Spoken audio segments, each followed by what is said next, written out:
Hello, our good friends over at the awesome Nossum group at Wilson Realty have asked me to explain the differences between being pre-approved for a home loan and being fully pre-underwritten approved for a home loan. My name is Dan Keller. I am a branch manager and mortgage professional at Cross Country Mortgage, and I make it a requirement that all of my home buyers, before they go out shopping for a home in this super competitive marketplace, that they be fully pre-underwritten approved in my office. It doesn't take much more than a few additional days than a normal pre-approval would take. It doesn't cost any additional money on your end. And so I think it's something that it does three things for you. One, it allows you to negotiate more strongly. Number two, it allows you to close a lot quicker. The standard in the industry is 40 to 50 days. This allows you to close in a 20 or 30 day time period, again, which makes you more competitive.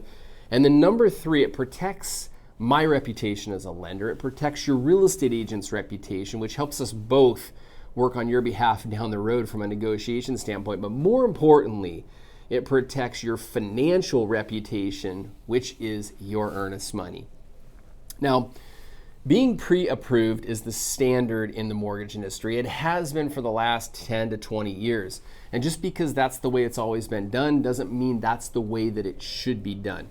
And in fact, once the market started heating up in 2015, we switched gears into having all of our clients pre-underwritten up front, and it allowed us to help our clients win their offer and gave our clients that advantage that they needed, which allowed us to stand out in the marketplace. Now, let me explain what a pre-approval is. And a pre-approval is very simple. Like I said, it's the standard in the industry where you fill out an online form, the lender will pull your credit, the lender will look at the income that you put into that application, and it'll look at your employer, and it'll look at your rental or mortgage history. Now, what it won't do is it won't go deep, meaning, let me give you an example where most of the problems lie is relative to income.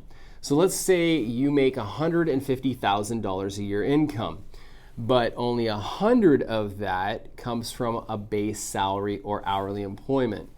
50,000 of that comes from bonuses. If you don't have a 2-year history of receiving that exact bonus amount, then you don't get to use the full $150,000 a year of annual income that you think you might make. An underwriter, for example, getting fully pre-underwritten approved is going to have an underwriter look at all of that info, your credit score, your credit history, your debt history, your income history, your employment history, your title, things that may show up on your personal title from the past that may not show up on your credit report. We're going to look at all of that up front. See, in our industry, that normally doesn't happen until you get your offer accepted on a home.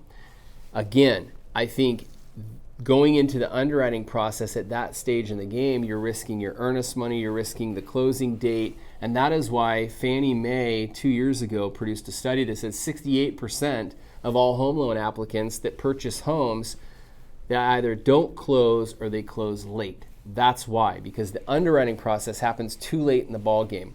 So what we do is we do this up front. This saves you unnecessary anxiety. This saves you unnecessary extension and costly extension dates, but it protects your earnest money and it gives you, like I said, that advantage in the marketplace. You have to understand, underwriters are the gatekeepers to the financial institution's money, and they underwrite based off of Fannie Mae, Freddie Mac, Ginnie Mae, and portfolio underwriting guidelines. Doing that up front is going to help you out a ton in today's competitive marketplace. I hope this information was helpful. If you have any questions, let me know. I'm always here to help. Bye for now.